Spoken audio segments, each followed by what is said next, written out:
Our next speaker is Malik Amin, IUCN Vice President. Malik.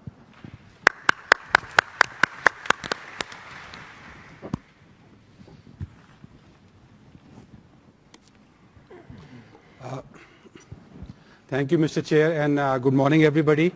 In my presentation today, I'll be talking about the basic challenge that Jonathan raised in the very first part of it, that how do we market national parks and how do we market conservation. I think because I do wear two hats, I wear one hat in the conservation world, being the Vice President of IUCN, but the other hat is in the political world, being a former minister in Pakistan and also the Vice President of a political party in Pakistan. So I think these two worlds need to talk to each other, and that's what my presentation is all about. We need to shift the political paradigm. What we see is that political will is usually one of the missing links in any sort of conservation drive that we have. We saw a graph shown by, I think, Mr. Watson, on which we saw all the red areas in the world where there are governments who are not acting on conservation as they should be acting. I think that's what needs to change. We need to change political will from being an impediment to being a future driver of conservation. Because as Aristotle said, mankind will never see an end of trouble until lovers of wisdom come to hold political power, or the holders of power become lovers of wisdom. So we have to make sure that people who are in power, because they will be in power and they will be making the decisions, become lovers of conservation wisdom. So we had a small experiment in Pakistan. This is a new political party which was formed called the Pakistan Tehreek-e-Insaf. I happen to be the Vice President of this party. So what we tried to do was to embed conservation and environmentalism into a political movement. We heard from the Honorable Senator of Brazil about how a civil society movement grew into a political movement. This is a slightly different experiment that I am talking about, in which a political party was embedded with environmental care. So we brought out a political agenda for the environment, and this was done before the last election that happened in Pakistan about 15 months back. Well, the driver for this need, why did the political party listen to this? I think the driver for this was the youth. We heard the late Mandela talk about the youth being the driver for future environmental conservation, and that was the story that we sold to the political party. Pakistan is a country where 65% of the population today is below the age of 35. So they are the drivers of both conservation and they are the drivers of our future in Pakistan. And we needed an issue which could drive the youth.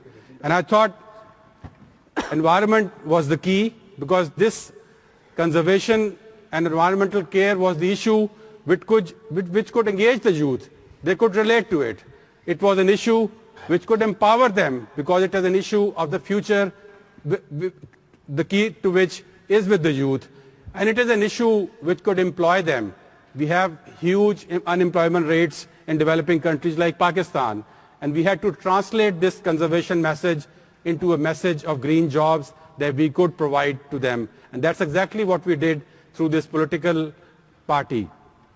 Well, the results, as a political party, today, from being nowhere on the spectrum, this political party today is the second largest political party in Pakistan. We got into government into one of the 4 provinces of Pakistan. So once we did that, the next key to this whole story was how to get our promise delivered. How do we get what we said before the election delivered to the people of at least that province? So we went about doing that. It was not an easy job. We had to structure that process. Well, we formed a high-level, what was called the Cabinet Committee on Green Growth, which could actually start implementing things. We did have an expert group which provided the right sort of conservation knowledge to that Cabinet Committee, and that came up with what we call as the green growth targets. These were quantifiable targets for 5 years that we hope to deliver if we remained in power. And from those targets have now started flowing the projects which are going to implement the need for conservation. These were the targets that did come up, and as you can see in the yellow ones, there were 4 targets which were related and specifically addressed towards national parks. We promised that we are going to double the national parks in the province, not just in quantity but also in quality. So we had 6 existing national parks which covered a huge area of that province, and we said we are going to actually start turning them from paper parks into properly managed parks. We talked about setting up autonomous national park management authority which could start handling all of this process, and we talked about turning a major part of our natural forests, which were termed natural forests, and converting them into protected areas which had a different category but would make them more restrictive in terms of protection. And there were other targets that related to energy and forestry which I will not talk about. But what we had was this 3-step process in which the party made a promise before the elections. Then there was a national obligation. There was the MDG obligation of going to 12% in terms of the country's area, and there was the IHE target which was 17%. So in our province, in the next 5 years, we are trying to do something that was practical, which was to go to 15%. And we not only just said 15%, but we worked our way backwards to see what do we need to do to get to 15%. And that's when we said we are going to double the area under national parks, and we are going to make our national parks, the existing ones, more proper and functional. And finally, making it happen, obviously, we had to put our money where our mouth is. So when the budget came up this year in June, again we saw in one of the slides that 50% of the population actually wants more to be done for national parks in the world. But that does not translate into any implementation, because you have to, at the end of it, put your budget into making it happen. And that only happens because you are dealing with different priorities in a developing world. You are dealing with competing with health, you are competing with education where there are no schools.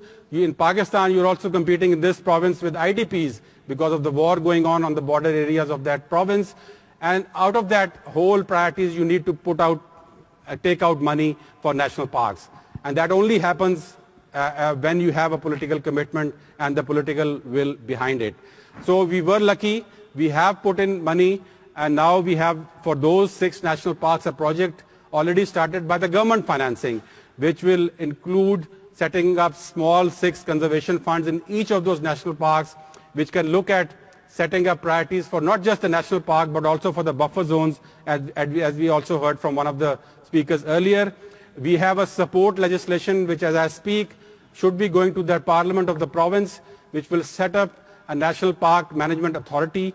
This is the first time it has happened in Pakistan that this authority would be an autonomous body, a public-private body, but led by the private sector, by an expert conservationist, and it will have the power to not only spend money on its own, but also to attract money from the outside world.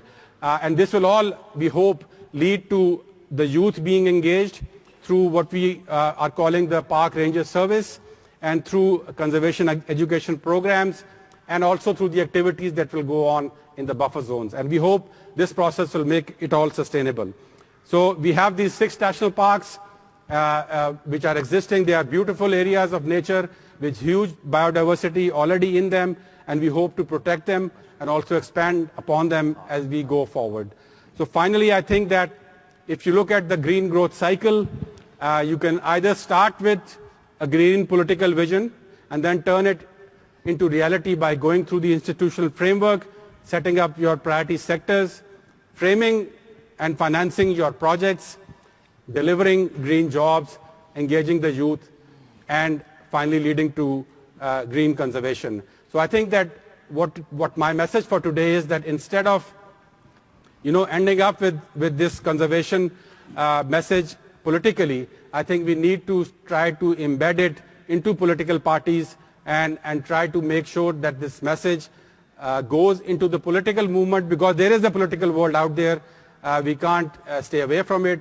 It is very easy to convince about this message in a room like this because we are already preaching to the already converted. But it is difficult when you are preaching to the outside world. So I think the message has to be clear, but it has to be given to the political movement so that we can turn this message into a reality. Thank you very much.